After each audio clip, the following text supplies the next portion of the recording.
Well, Derek, let's start this episode by getting from an investor's point of view. If we have companies and they're larger corporations that are beginning to automate some of the labor processes that they've had before, and let's face it, a lot of these workers are minimum wage workers that are being replaced by the automation. That represents, as I looked online here, those people who rely on minimum wage to earn a living account for about 2.3% of the American population, or a little over 14 million people, depend on that. So if we are investors, and that is the case, where are some potential places we could look to invest?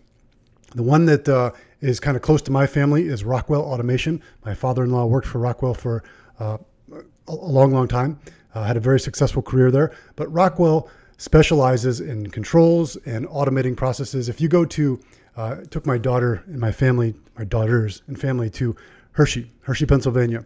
And when you go there to their factory, you can make your own candy bar. And what's cool about the whole process is Rockwell was instrumental in kind of designing that. So when your chocolate gets poured into a mold, then travels down an assembly line and it flips it over and it drops sprinkles on it. All that stuff is automated. So they don't actually have any workers touching that. It's all done by automation.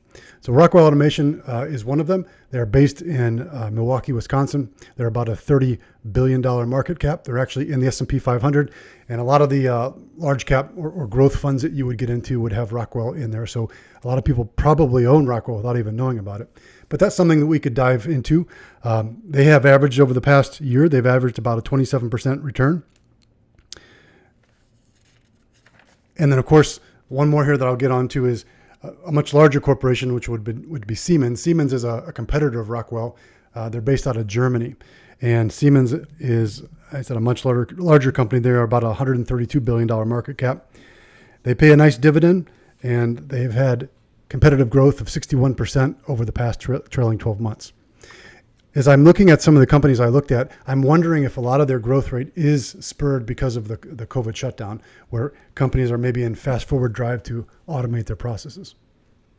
Yeah, I mean, this is nothing new because we saw sort of like in the 1990s with some of the trade deals and like with trade deals like NAFTA, a lot of manufacturing jobs got swept away from the Midwest.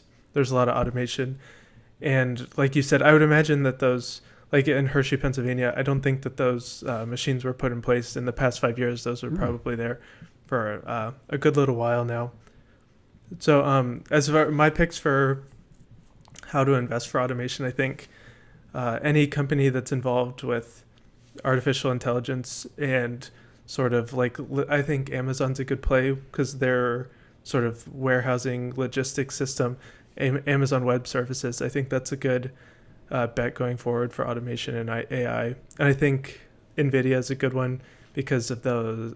They make the chips that are going to, the high-powered computing chips that are going to be necessary for a lot of we call it the Internet of Things, where like smart refrigerators or smart sinks, like things you wouldn't think of connected to the internet.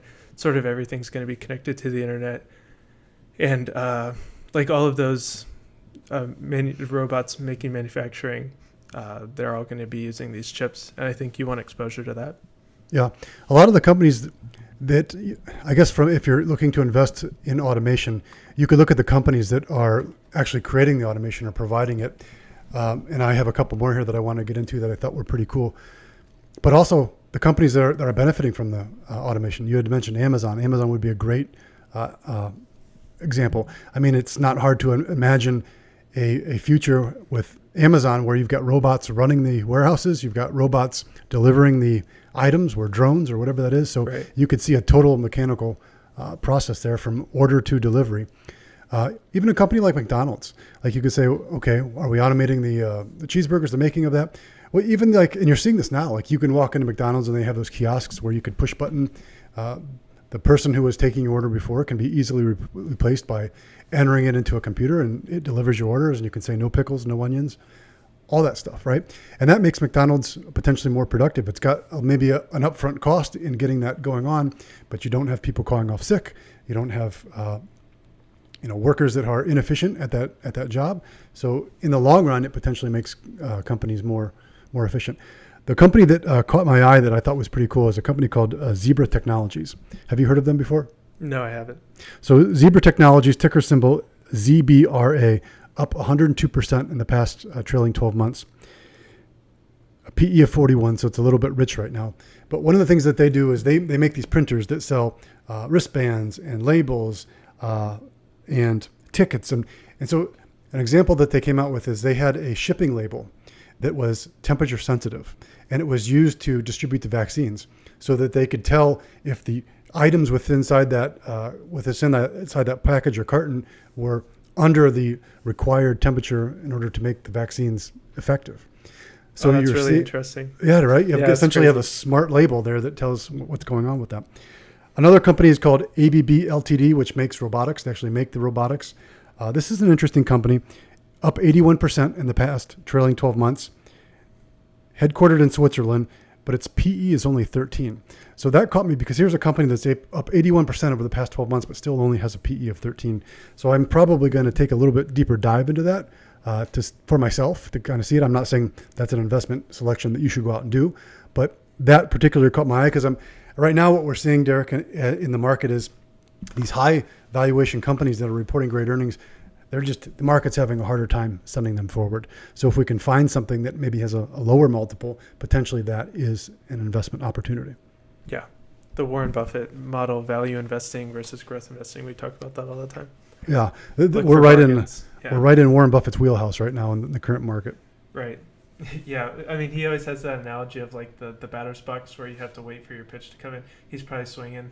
He's been waiting for pitches for all of 2020 because there's a lot of high-flying speculative stocks. I mean, but he invested in airlines, so that's true. Yeah, you can't. You don't hit a home run every time. That's for sure. Right. Yeah, but I mean, his batting average is pretty good. You know. Yeah.